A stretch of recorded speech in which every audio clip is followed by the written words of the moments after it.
Hey everyone, welcome back to creative coding lab. जैसे कि हम आजकल नेक्स्ट जेएस पढ़ रहे हैं और लास्ट क्लास में हमने लोडिंग यूआई एंड स्ट्रीमिंग पढ़ा था, right.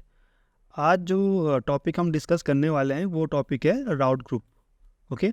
And route group basically create क्यों करते हैं और इसको यूज़ करने के क्या फ़ायदे हैं, इसी के बारे में हम डिस्कस करने वाले हैं। तो पहले मैं आपको समझाता हूँ राउट ग्रुप होता क्या है। बेसिकली जब हम कोई फोल्डर बनाते हैं अपने राउट में, अपने पेजेस में, तो उसके अंदर हम मल्टीपल फोल्डर क्रिएट करते हैं। सपोज़ करो कि आपने मार्केटिंग का कोई फोल्डर बनाया, राइट, एंड उसके अंदर आपने अबाउट का भी बनाया एंड ब्लॉग का भी बनाया। अब आपको करना क्या है, बेसिकली जब आप इसको चलाएंगे तो आपका यूआरएल का जो पाथ होगा वो होगा marketing, then about and marketing या फिर ब्लॉग। लेकिन जब आप राउट ग्रुप का यूज़ करते हो तो उस केस में क्या होगा, जो ये मार्केटिंग है ये हट जाएगा। डायरेक्टली हम अबाउट एस या फिर ब्लॉग को एक्सेस कर सकते हैं। कैसे, वो कोड में करके देखते हैं, ठीक है। तो सबसे पहले मैं यहाँ पे अपने ऐप फोल्डर के अंदर देखो, मैं आपको पहले एक चीज़ समझाता हूँ। हमारे पास डैशबोर्ड है, राइट। डैशबोर्ड के अंदर हमारे पास साइड बार है एंड यूजर डिटेल्स है। अब मैं इसको अपने कोड पे लेके दिखाता हूँ आपको। मैं यहाँ पे माई ऐप पे गया, ये मेरा होम पेज है। अब मैं डैशबोर्ड पे जाता हूँ तो डैशबोर्ड पे मेरे पास जो यूआई आ रहा है वो आ रहा है साइड बार का यूआई एंड यूजर डिटेल्स का यूआई, ठीक है। दो यूआई यहाँ पे आ रहे हैं, राइट।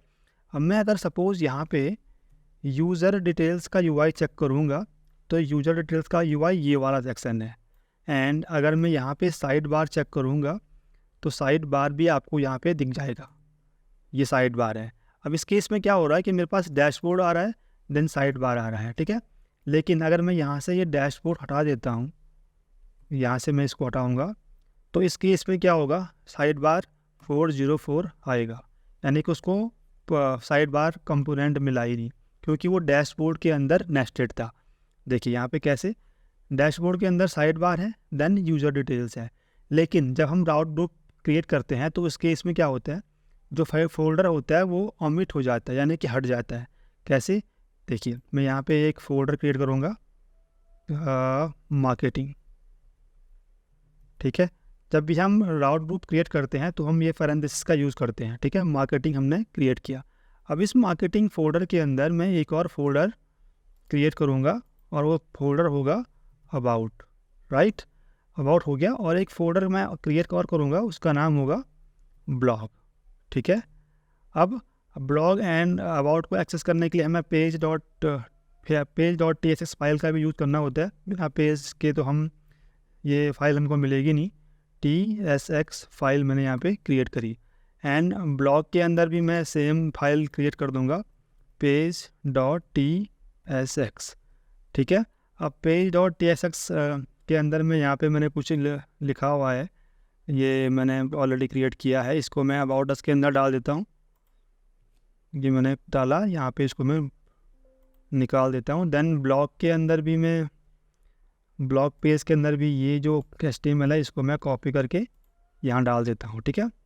ये दोनों पेजेस का यूआई मैंने क्रिएट कर दिया है, राइट। अबाउट अस का पेज एंड ब्लॉग का पेज।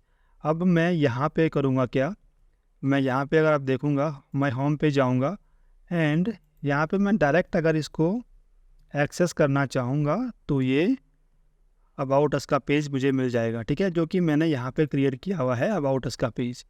ये अबाउट अस का कंपोनेंट है और इसके अंदर ये मार्केटिंग फोल्डर के अंदर है, और मार्केटिंग फोल्डर हमारा एक राउट ग्रुप है, ठीक है। इससे क्या होगा, हम डायरेक्टली एक्सेस कर पा रहे हैं अपने अबाउट पेज को। हमने वो जो मार्केटिंग का फोल्डर था वो हमने निकाल दिया है, ओमिट कर दिया है राउट ग्रुप यूज़ करने से, ठीक है। ये एक फ़ायदा होता है, हम इस तरीके से राउट ग्रुप का यूज़ करके डायरेक्ट एक्सेस कर सकते हैं, करेक्ट। आई होप आपको इतना समझ में आ गया होगा। अब मैं यहाँ पे अगर ब्लॉग का यूज़ करूँगा, ब्लॉग फोल्डर का डायरेक्टली मैं एक्सेस कर सकता हूँ, ठीक है। डैशबोर्ड के केस में ऐसा नहीं था। डैशबोर्ड के केस में हमें डैशबोर्ड का जो पाथ था, यूआरएल का पाथ था, वो भी मिल रहा था। लेकिन हमारे पास जब हमने राउट ग्रुप का यूज़ किया तो उस केस में हमें डायरेक्ट हम पेज को या कंपोनेंट को एक्सेस कर सकते हैं, ठीक है। देन हम बात करते हैं कन्वेंशन की। A route group can be created by wrapping a folder's name in parenthesis. जैसे हमने यहाँ पे क्रिएट किया, हम राउट ग्रुप को सिंपली पैरेंथेसिस में क्रिएट करके बना सकते हैं, यानी कि हमने फोल्डर का नाम पैरेंथेसिस में डालना है तो वो हमारा एक राउट ग्रुप बन गया है। उसके अंदर हम नेस्टेड और भी कंपोनेंट और भी पेजेस ऐड कर सकते हैं, राइट। तो ये इस तरीके से हमने क्रिएट कर दिया है। अब हम सपोज करो कि हमारे पास अबाउट अस के लिए एंड ब्लॉग के लिए सेम यूआई है, यानी कि हम जो यूआई यूज़ कर रहे हैं हम सेम ही यूज़ कर रहे हैं। मान के चलो मैं यहाँ पे जो ब्लॉग सेक्शन है उस ब्लॉग सेक्शन के लिए भी एंड अबाउट सेक्शन के लिए भी सेम यूआई यूज़ कर रहे हैं, तो उस केस पे हम layout.tsx फाइल का यूज़ कर सकते हैं।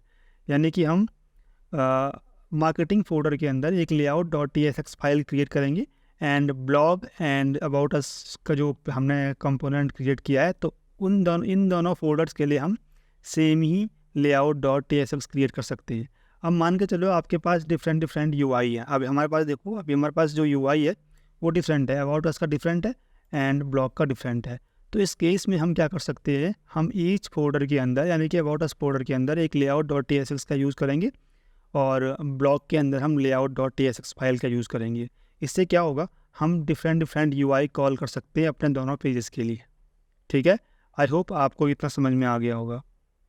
अब बात करते हैं क्रिएटिंग मल्टीपल रूट लेआउट्स की। ठीक है, मल्टीपल रूट लेआउट क्रिएट करने के लिए हमें बेसिकली करना क्या होता है, जो भी हमने राउट ग्रुप क्रिएट करे हैं उनके अंदर हम layout.tsx फाइल क्रिएट कर देते हैं, क्योंकि अभी हमारे पास जो डिफ़ॉल्ट layout.tsx फाइल है वो रूट पे पड़ा हुआ है। ठीक है, और इसके अंदर हम हेडर एंड फुटर कॉल कर रहे हैं, हेडर एंड फुटर कॉल कर रहे हैं, साथ में हमारे पास जो चिल्ड्रन सेक्शन है वो भी आ रहा है। अगर आप देखोगे अपने यूआई पे तो हमारे पास जो हेडर सेक्शन है एंड फुटर सेक्शन आ रहा है, राइट।